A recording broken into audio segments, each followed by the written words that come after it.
Olá, pessoal, de volta. Vamos para a nossa aula de história. Nós estamos falando sobre a cultura africana, né? E hoje, abra um livro na página 63 e nós vamos falar sobre comunidades afrodescendentes. Isso quer dizer o quê? As comunidades onde vivem aquelas pessoas que são descendentes dos negros, né, que foram escravizados aqui no Brasil. E ela começa com uma canção. Essa canção é de Mauro Duarte e Paulo César Pinheiro. Eu acho que quem cantou, eu ouvi pela primeira vez foi, acho que é a Daniela Mercury, né? Ele diz assim: ninguém ouviu um soluçar de dor no canto do Brasil. Um lamento triste sempre ecoou, desde que o índio guerreiro foi pro cativeiro e de lá cantou. Negro cantou um canto de revolta pelos ares, no quilombo dos palmares, onde se refugiou. Fora a luta dos inconfidentes, pela quebra das correntes, nada adiantou. E de guerra em paz, de paz em guerra, todo o povo dessa terra, quando pôde cantar, cantar de dor.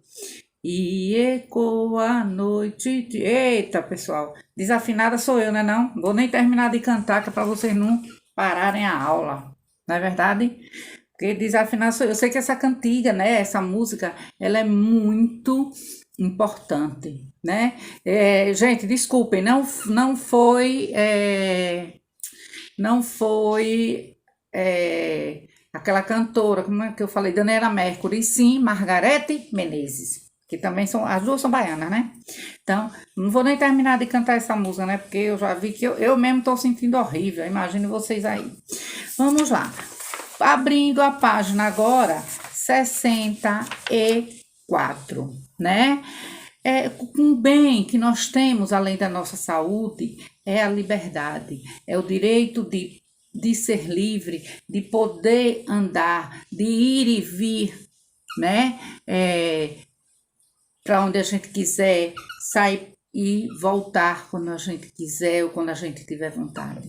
Isso é liberdade. E esse direito foi tirado dos negros quando eles foram escravizados, trazidos à força, né, nos navios negreiros para as Américas e não diferente para o nosso país, né?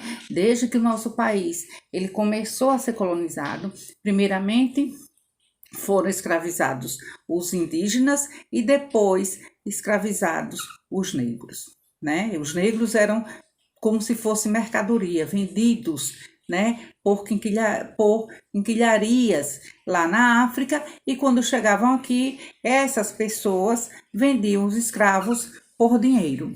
Eram simplesmente objetos, né? E aí, mas vocês acham que eles ficavam satisfeitos ou que eles aceitavam essa escravidão? Nananina, né? Eles fugiam porque eles eram castigados, eles eram maltratados, e aí esse regime de escravidão não era para eles. Então o que é que eles faziam? Eles fugiam, né?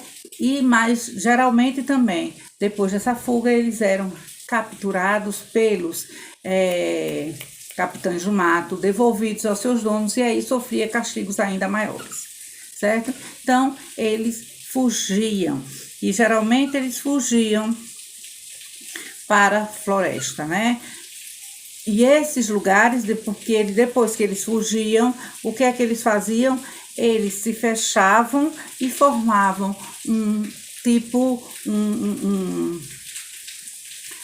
um lugar para que esses escravos fujões vivessem, não fossem capturados, e esses lugares eram chamados de quilombos. E esses quilombos geralmente eram dentro das florestas, e por que nas florestas? Porque era de difícil acesso para os homens brancos. Eles ficavam numa área em que as pessoas não pudessem adentrar, não pudessem descobrir para não serem capturados.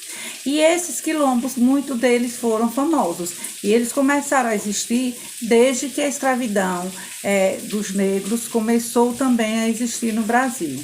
Um dos mais importantes que nós conhecemos e falamos sempre foi o quilombo dos Palmares, entre Sergipe e Alagoas, eu acredito, e que teve um líder muito importante, chamado Zumbi dos Palmares, tá? Alagoas e Pernambuco, viu, gente? O quilombo dos Palmares, tá? Esses quilombos, eles eram grandes comunidades, tá?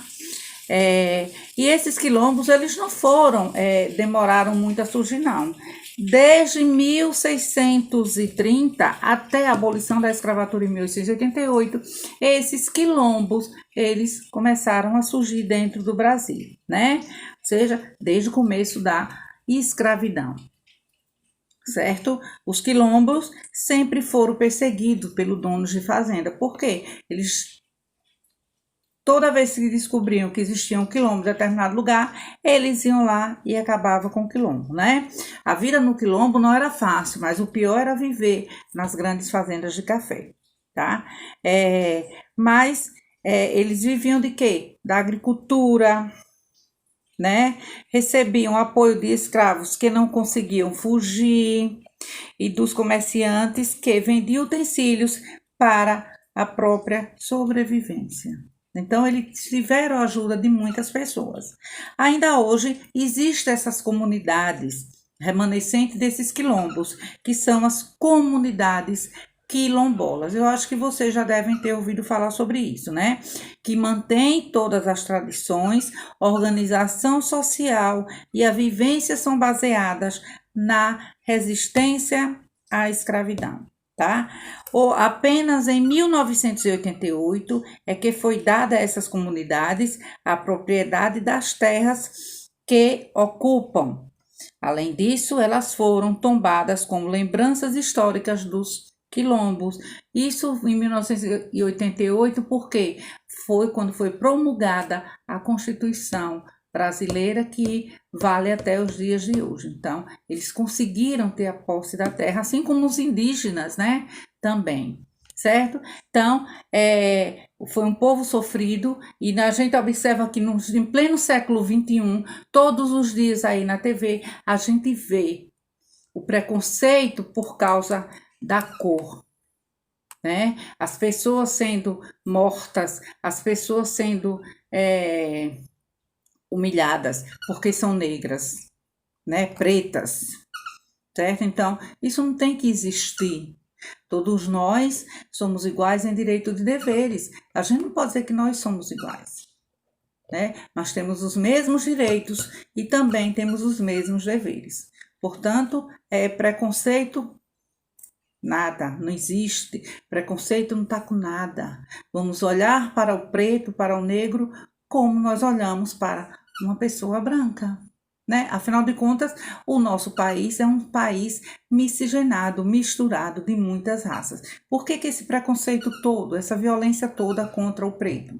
Ok, gente? Então, essa foi a nossa aula de história de hoje, tá? Talvez voltaremos ainda a esse assunto, porque é um assunto muito rico e muito bom de ser conversado, ok? Tchauzinho, até daqui a pouco com a aula de geografia.